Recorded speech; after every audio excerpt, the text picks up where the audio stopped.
ሰላም ጤና ይስጥልን የተወደዳችሁ የገበያ ሚዲያ ተከታታዮቻችን የዕለተ ሰኞ ሐምሌ 13 ቀን 2018 ዓ.ም ለዕለቱ የመረጥናቸው አዳዲስ ሀገራዊ እንዲሁም ዓለም አቀፋዊ የዜና ዘገባዎቻችንን ይዘንላችሁ ቀርበናል።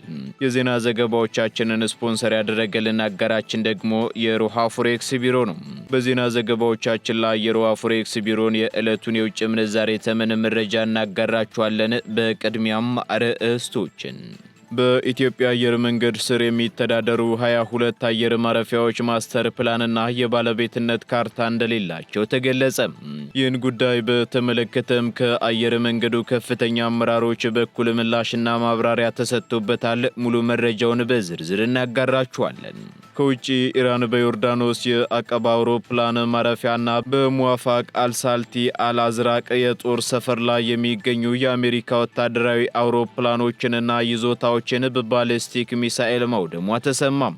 በሌላ በኩል ሩሲያ በዩክሬን ላይ ከጀመረችው ሙሉ ወረራ ወዲህ ከተፈጸሙት ትላልቅ የሃይፐርሶኒክ ሚሳኤል ጥቃቶች አንዱን በዋና ከተማዋ ኪየቭና በሌሎች አካባቢዎች ላይ ማሰማራቷ ተነግሯል። በዝርዝር የምትሰሙት መረጃችን ነው። በአሜሪካና በኢራን መካከል የሚካሄደው መጠነ ሰፊ ጦርነትና የአየር ድብደባ ሁለተኛ ሳምንቱን በያዘበት በዚህ ወቅት በኢራቅ ተጨማሪ የአሜሪካ ወታደር መገደሉን ተከትሎ የሟቾች ቁጥር አሻቀበ።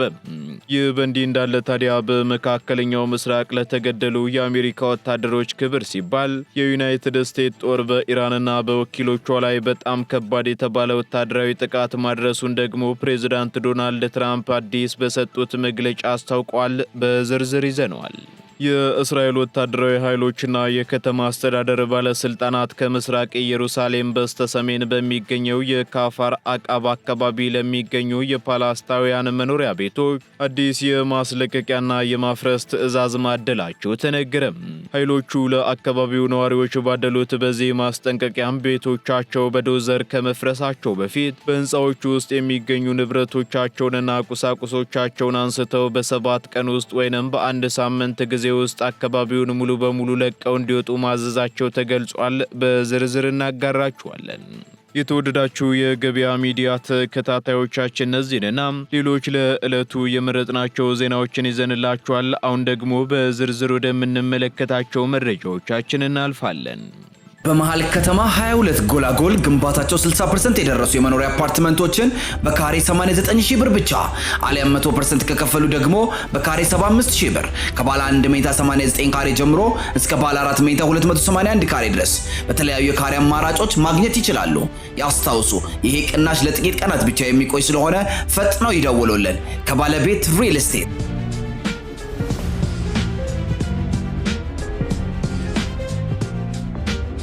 22 አየር ማረፊያዎች ማስተር ፕላንና የባለቤት ካርታ እንደሌላቸው ተገለጸ። የፌዴራል ዋና ኦዲተር መስሪያ ቤት አዲስ ባወጣው ሪፖርት በኢትዮጵያ አየር መንገድ ስር የሚተዳደሩት በርካታ አየር ማረፊያዎች ማስተር ፕላንና የባለቤትነት ካርታ የላቸውም ሲል አስታውቋል። በሪፖርቱ መሰረትም በድሬዳዋ፣ መቀሌ፣ ባህር ዳር፣ ጎንደርና ቀብሪ ዳር አየር ማረፊያዎች ኤርፖርት ሴፍቲ ማኔጅመንት ሲስተም ሙሉ በሙሉ ተግባራዊ ያልተደረገ ሲሆን የነቀምትና ላሊበላ አየር ማረፊያዎች ደግሞ አጥር የሌላቸው በመሆኑ እንስሳት እየገቡበት ስለመሆኑ ተገልጿል። አየር መንገዱ በሀገር ውስጥ ተደራሽነቱን የማስፋፋት ሪፎርም ላይ እንደሚገኝ የጠቀሰው ዋና ኦዲተሩ ይሁንና በዚህ ውስጥ ደግሞ መሰረታዊ የዕቅድና ደህንነት አስተዳደር ክፍተት ማግኘቱን አስታውቋል። በአሁኑ ወቅትም የኢትዮጵያ አየር መንገድ 23 አየር መንገዶችን እንደሚያስተዳድርና ሌሎች 6ቱን ደግሞ ስራ ለማስጀመር በግንባታ ላይ እንደሚገኝ የጠቆመው ሪፖርቱ ከነዚህም ውስጥ 22ቱ ማስተር ፕላን የሌላቸው መሆኑን አስረድቷል። በዚህም በማስተር ፕላን ውስጥ የተካተተው የአዲስ አበባው ቦሌ ዓለም አቀፍ አየር ማረፊያ ብቻ ነው ያለው ኦዲቱ ማስተር ፕላን ከሌላቸው 22 አየር ማረፊያዎች ውስጥ 15ቱ የመሬት አጠቃቀም እቅድ እንደሌላቸው አስታውቋል።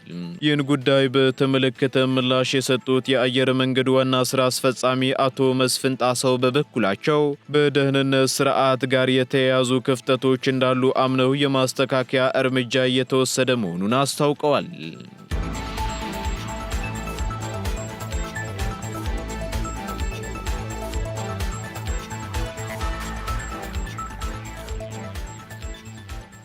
ወደ ባህር ማዶ መረጃዎቻችን ስንሸጋገር ኢራን በዮርዳኖስ የሚገኙ የአሜሪካ ወታደራዊ አውሮፕላኖችን በባሊስቲክ ሚሳኤል በመታገዝ አወደመች። የኢራን እስላማዊ አብዮታዊ ዘብ በዮርዳኖስ የአቀባ አውሮፕላን ማረፊያና በሙዋፋቅ አልሳልቲ አልአዝራቅ የጦር ሰፈር ላይ የሚገኙ የአሜሪካ ወታደራዊ አውሮፕላኖችንና ይዞታዎችን በባሊስቲክ ሚሳኤል መምታቱን የኢራን መንግስታዊ መገናኛ ብዙሃን ዘግበዋል። የኢራኑ ብሮድካስቲንግ ኮርፖሬሽን ይፋ ባደረገው የትዕዛዝ ክፍሉ መግለጫ መሰረት በጥቃቱ የአሜሪካ ወታደራዊ የሲ-17 ከባድ ጭነት ማጓጓዣ አውሮፕላኖችና የፒ-8 የመልእክትና ቁጥጥር አውሮፕላኖች መመታታቸው ተገልጿል። ኢራን ጥቃቱን የሰነዘረችው ደግሞ አሜሪካ በደቡባዊ ኢራን በሚገኙ መሰረተ ልማቶች ላይ ላደረሰችው የአየር ጥቃት ምላሽ ለመስጠት እንደሆነ አስታውቃለች። በተጨማሪም የአሜሪካ ማዕከላዊ እዝ ኤፍ-35፣ ኤፍ-15 እና ኤፍ-16 የጦር አውሮፕላኖቹን በዮርዳኖስ ውስጥ በማስቀመጥ ለአካባቢው ውጥረት ምክንያት ሆኗል ስትልም ከሳለች። ጥቃቱን ተከትሎም በአካባቢው የሚገኙ የአየር መከላከያ ስርዓቶች ሚሳኤሎቹን ለማክሸፍ ሙከራ ያደረጉ ሲሆን በዮርዳኖስና በጎረቤት ሀገራት ከፍተኛ የጥንቃቄና የዝግጁነት ደረጃም ታውጇል። አሜሪካ በቀጠናው ባሏት ወታደራዊ ይዞታዎች ላይ ስለደረሰው እውነተኛ የጉዳት መጠን ከአሜሪካ ማዕከላዊ እዝ በኩል የተሰጠ ዝርዝር መግለጫ እስካሁን ድረስ የለም።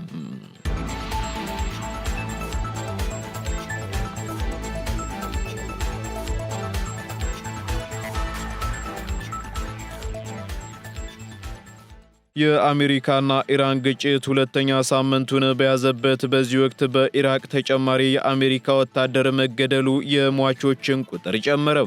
በአሜሪካና በኢራን መካከል የሚካሄደው መጠነ ሰፊ ጦርነትና የአየር ድብደባ ሁለተኛ ሳምንቱን በያዘበት በዚህ ወቅት በኢራቅ ተጨማሪ የአሜሪካ ወታደር ሕይወቱ ማለፉን የአሜሪካ ማዕከላዊ እዝ ይፋ አድርጓል። እንደ ማዕከላዊ እዙ መግለጫ ከሆነ ደግሞ ወታደሩ የተገደለው በሰሜን ኢራቅ በተጣለች የኢራን ድሮን ላይ ያልፈነዳ ፈንጂ ቁጥጥር በተደረገበት ሁኔታ ለማስወገድ በተደረገ ሙከራ ወቅት በተፈጠረ ድንገተኛ ክስተት ነው ተብሏል። ይህንን ክስተት ተከትሎም በግጭቱ የተገደሉት የአሜሪካ ወታደሮች ቁጥር ወደ 17 ያደገ ሲሆን ቀደም ሲል በዮርዳኖስ በሚገኝ ጦር ሰፈር በደረሰ የኢራን ሚሳኤል ጥቃትም ወታደሮች መገደላቸው ይታወሳል። በአሁኑ ወቅት የአሜሪካ ጦር በኢራን የጦር አዛዥ ማዕከላት፣ የባህር ኃይል፣ የድሮንና የሚሳኤል ጣቢያዎች እንዲሁም የመገናኛ አውታሮች ላይ ተከታታይ የአየር ድብደባዎችን እያካሄደ ይገኛል።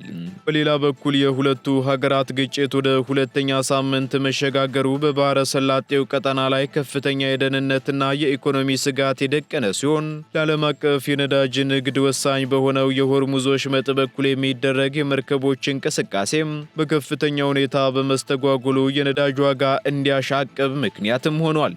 በተጨማሪም በፋርስ ባህረ ሰላጤ አቅራቢያ የሚገኙ ሀገራት ሊሰነዘሩ የሚችሉ ጥቃቶችን ለመመከት የአየር መከላከያ ስርዓታቸውን በከፍተኛ ዝግጁነት ላይ ያኖሩ ሲሆን የተባበሩት መንግስታት ድርጅትና አህጉራዊ አካላት ግጭቱ ወደ ሙሉ ቀጠናዊ ጦርነት እንዳይሸጋገር ዲፕሎማሲያዊ ጥረቶችን በማድረግ ላይ ይገኛሉ ተብሏል።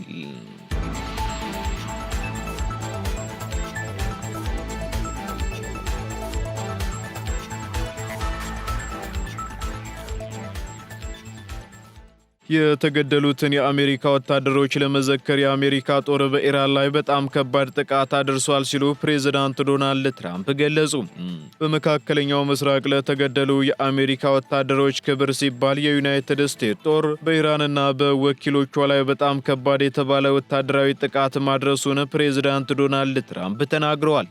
በዚህም ትራምፕ በሰጡት አዲስ መግለጫ ይህ የተወሰደው የተቀናጀ ወታደራዊ እርምጃ በቅርቡ በአካባቢው በተቀሰቀሱ ግጭቶች ሕይወታቸውን ላጡ አሜሪካውያን ወታደሮች መዘከሪያና ቀጥተኛ ምላሽ መሆኑን ገልጸዋል።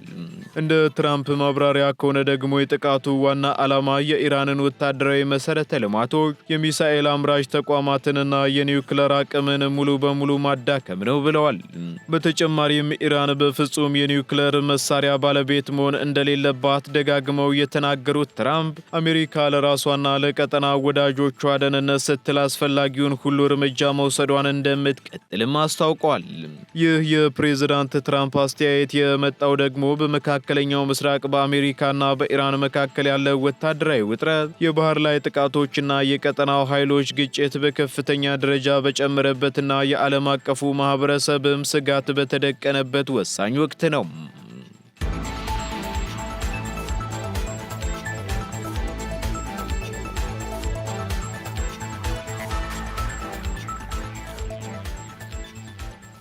ሩሲያ በዩክሬን ላይ ከጀመረችው ወረራ ወዲህ ከተፈጸሙት ትላልቅ የባለስቲክ ሚሳኤል ጥቃቶች አንዱን በዋና ከተማዋ ኪየቭ ማሰማራቷ ተነገረ። ሩሲያ በዩክሬን ላይ ከጀመረችው ሙሉ ወረራ ወዲህ ከተፈጸሙት ትላልቅ የባለስቲክ ሚሳኤል ጥቃቶች አንዱን በዋና ከተማዋ ኪየቭና በሌሎች አካባቢዎች ላይ መፈጸሟን የዩክሬን ባለስልጣናት አስታውቀዋል። እንደ ዩክሬን የአየር ኃይል ገለጻ ከሆነ ሩሲያ በአንድ ጀንበር ከ40 በላይ የተለያዩ የባለስቲክ እና የሃይፐርሶኒክ ሚሳኤሎችን እንዲሁም ወደ 120 የሚጠጉ ድሮኖችን ተኩሳለች ብሏል። የጥቃቱ ዋነኛ ዓላማ የሆነችው ዋና ከተማዋ ኪየቭ ደግሞ ለሰዓታት በፈጀው የቦምብ ድብደባ ከፍተኛ ስጋት ውስጥ ውላ ማደሯም ተነግሯል። በዚህ አስደንጋጭ ጥቃትም በትንሹ የአንድ ሰው ሕይወት ሲያልፍ ከ16 በላይ ሰዎች መቁሰላቸው ተረጋግጧል። በተጨማሪም በርካታ የመኖሪያ ህንፃዎች፣ መጋዘኖችና ተሽከርካሪዎች በእሳትና በፍንዳታ ከፍተኛ ጉዳት አስተናግደዋል። የዩክሬኑ ፕሬዝዳንት ቮሎዲሚር ዜሌንስኪ በሰጡት መግለጫ ጥቃቱ የባሊስቲክ ሚሳኤል መከላከያ ስርዓቶች አስቸኳይ አስፈላጊነትን የሚያሳይ ነው ሲሉ ገልጸዋል። ፕሬዝዳንቱ አክለውም ምዕራባውያን አጋሮቻቸው ተጨማሪ የአየር መከላከያ መሳሪያዎችን በአስቸኳይ እንዲያቀርቡላቸውም ተማጽነዋል። በሌላ በኩል የሩሲያ መከላከያ ሚኒስቴር በሰጠው መግለጫ ጥቃቱ በኪየቭ የሚገኙ የጦር መሳሪያ ማምረቻዎችና ወታደራዊ መጋዘኖች ላይ የታለመና ስኬታማ እንደነበር አስታውቋል።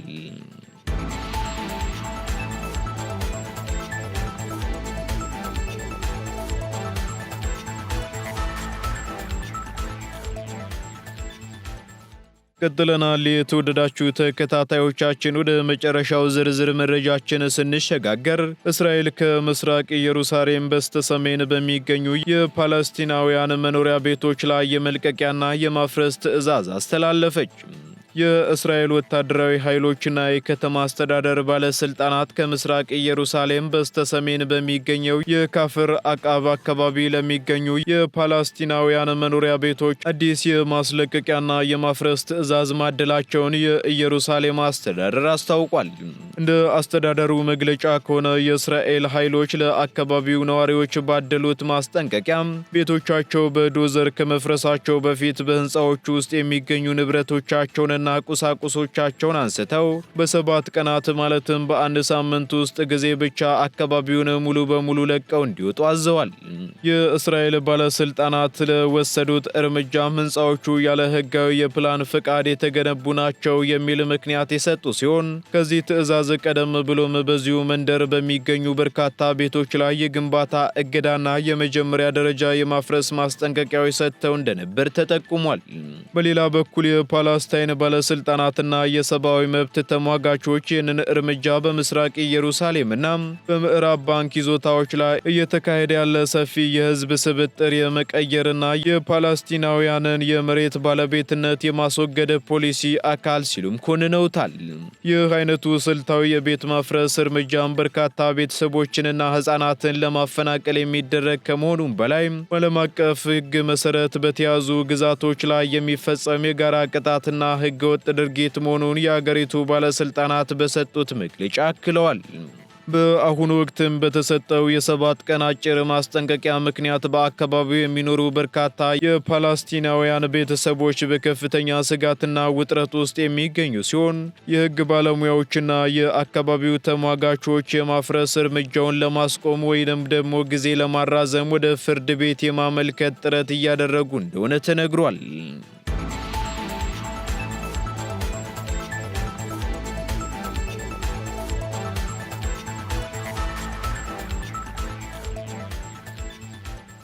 ቀጥለናል። ውድ ተከታታዮቻችን በመጨረሻም የሮሃ ፎሬክስ ቢሮን የዕለቱን የውጭ ምንዛሬ ተመን መረጃ እናጋራችኋለን። በዚህም አንድ የአሜሪካ ዶላር 177 ብር ከ27 ሳንቲም እየተገዛ 180 ብር ከ81 ሳንቲም እየተሸጠ ይገኛል። ፓውንድ ስተርሊንግ 229 ብር ከ35 ሳንቲም እየተገዛ 233 ብር ከ93 ሳንቲም እየተሸጠ ይገኛል። ዩሮ ደግሞ 199 ብር ከ40 ሳንቲም መግዣው ሲሆን መሸጫው እንዲሁ 203 ብር ከ38 ሳንቲም ሆኗል። ስዊስ ፍራንክ 215 ብር ከ63 ሳንቲም እየተገዛ 219 ብር ከ94 ሳንቲም እየተሸጠ ይገኛል። የተባበሩት አረብ ኤምሬት ድራም 47 ብር ከ82 ሳንቲም መግዣው ሲሆን መሸጫው ደግሞ 48 ብር ከ77 ሳንቲም ሆኗል። የሳውዲ ሪያል 46 ብር ከ6 ሳንቲም እየተገዛ 46 ብር ከ98 ሳንቲም እየተሸጠ ይገኛል። የቻይናው ዩዋን 24 ብር ከ40 ሳንቲም መግዣው ሲሆን መሸጫው ደግሞ 24 ብር ከ88 ሳንቲም ሆኗል። የካናዳ ዶላር እንዲሁ 121 ብር ከ29 ሳንቲም እየተገዛ 123 ብር ከ71 ሳንቲም እየተሸጠ መሆኑን የሮሃ ፎሬክስ ቢሮ የዕለቱ የውጭ ምንዛሬ ተመን መረጃ ያመላክታል።